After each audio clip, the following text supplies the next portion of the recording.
Quite a strong press conference from those assembled, and of course the Turkish government will now be trying to process exactly how they can retaliate, if they need to what happened last night to their family's minister.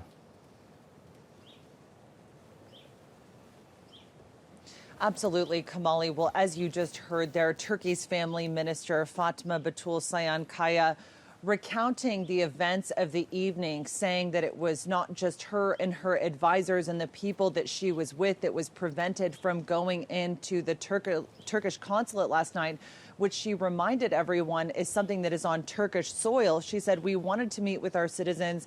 We wanted to meet with them to explain what this upcoming referendum was about. We're not trying to interfere with the international affairs of the Netherlands or the upcoming elections on March 15th. But she said what happened was unethical and it was inhumane. She said that the country talks about freedom of democracy, and she said it was a very, very bitter night. She talked about the protesters and supporters outside of the consulate, that they were attacked by horses and dogs along with the media. And she said all of the ministers subsequently have now been forced to cancel their schedules. Again, this all goes back to the referendum. She said that the freedom of expression was completely disregarded here. Holland had set in this state of emergency, and they essentially could not fulfill the basic human needs of that night. And so we're still going to be seeing the fallout, of course, from this morning.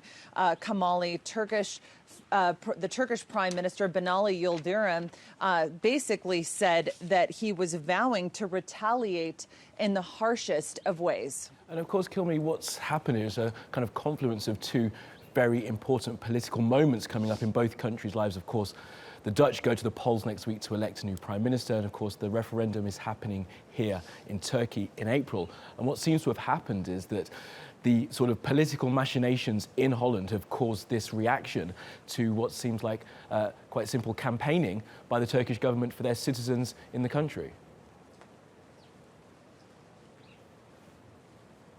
Well, things have escalated very quickly, Kamali, and something that Turkish President Recep Tayyip Erdogan and something that the foreign minister Mevlut Çavuşoğlu reiterated was that if the timeline was off for the Dutch government, they could always address Turkish citizens after the March 15th elections if they felt that was a problem. Their response from the Dutch government was that they weren't sure and they couldn't guarantee that Turkish officials could speak to Turkish citizens. And that in and of itself has the Turkish government essentially calling what the Dutch government is doing anti-Islamic, anti-immigrant, fascist. Erdogan used the words Nazi remnants. So this has really drawn a lot of harsh criticism. And again, going back to this referendum vote, but we do know that both prime ministers for the country are at least attempting to diffuse tensions this morning. Turkey's Prime Minister Binali Yildirim and the Dutch Prime Minister Mark Rutte spoke over the phone this morning. Rutte said that he was very saddened over how quickly things had escalated, and both leaders actually requested that the situation not escalate any further or create any further tension. And that's a good starting point to go forward, Kamali, because we did see things escalate very quickly from the Turkish foreign minister's plane not being able to land in the Netherlands to essentially the threat of sanctions by Turkey. And also the fact that Turkey's family minister, as we just heard from, was trying to go from Germany to the Netherlands to visit the Turkish consulate. She mentioned that the consul general was not even allowed to leave the Turkish consulate to greet her.